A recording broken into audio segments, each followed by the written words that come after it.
शिव पुराण श्री रुद्र संहिता प्रथम खंड अध्याय 18वां गुण निधि को मोक्ष की प्राप्ति। ब्रह्मा जी बोले, हे नारद, जब यह समाचार गुण निधि को मिला तो उसने अपने भविष्य की चिंता हुई। वह कई दिनों तक भूखा प्यासा भटकता रहा। एक दिन भूख प्यास से व्याकुल वह एक शिव मंदिर के पास बैठ गया। एक शिव भक्त अपने परिवार सहित शिव पूजन के लिए विविध सामग्री लेकर वहां आया था। उसने परिवार सहित भगवान शिव का विधि विधान से पूजन किया और नाना प्रकार के पकवान शिवलिंग पर चढ़ाए। पूजा के बाद वे लोग वहां से चले गए तो गुण निधि ने भूख से मजबूर होकर उस भोग को चोरी करने का विचार किया और मंदिर में चला गया। उस समय अंधेरा हो चुका था, इसीलिए उसने अपने वस्त्र को जलाकर उजाला किया। यह मानो उसने भगवान शिव के सम्मुख दीप जलाकर दीपदान किया था। जैसे ही वह सब भोग उठाकर भागने लगा, उसके पैरों की धमक से लोगों को पता चल गया कि उसने मंदिर में चोरी की है। सभी उसे पकड़ने के लिए दौड़े और उसका पीछा करने लगे। नगर के लोगों ने उसे खूब मारा। उनकी मार को उसका भूखा शरीर सहन न कर सका। उसके प्राण पखेरु उड़ गए। उसके कुकर्मों के कारण यमदूत उसको बांध कर ले जा रहे थे। तभी भगवान शिव के पार्षद वहां आ गए और गुण निधि को यमदूतों के बंधनों से मुक्त करा दिया। यमदूतों ने शिव गणों को नमस्कार किया और बताया कि यह बड़ा पापी और धर्म कर्म से हीन है। यह अपने पिता का भी शत्रु है। इसने शिवजी के भोग की भी चोरी की।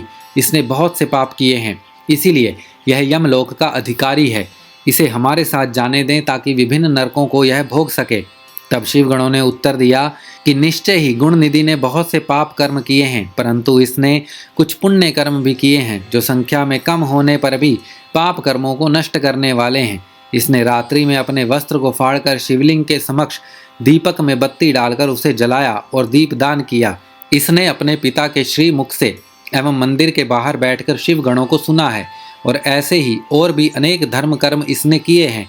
इतने दिनों तक भूखा रहकर इसने व्रत किया और शिव दर्शन तथा शिव पूजन भी अनेकों बार किया है। इसीलिए यह हमारे साथ शिवलोक को जाएगा, वहां कुछ दिनों तक निवास करेगा।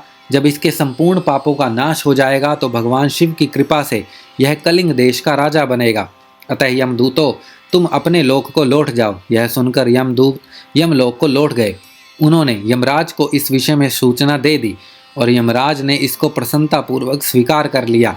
तत्पश्चात गुण निधि नामक ब्राह्मण को लेकर शिवगण शिवलोक को चल दिए। कैलाश पर भगवान शिव और देवी उमा विराजमान थे।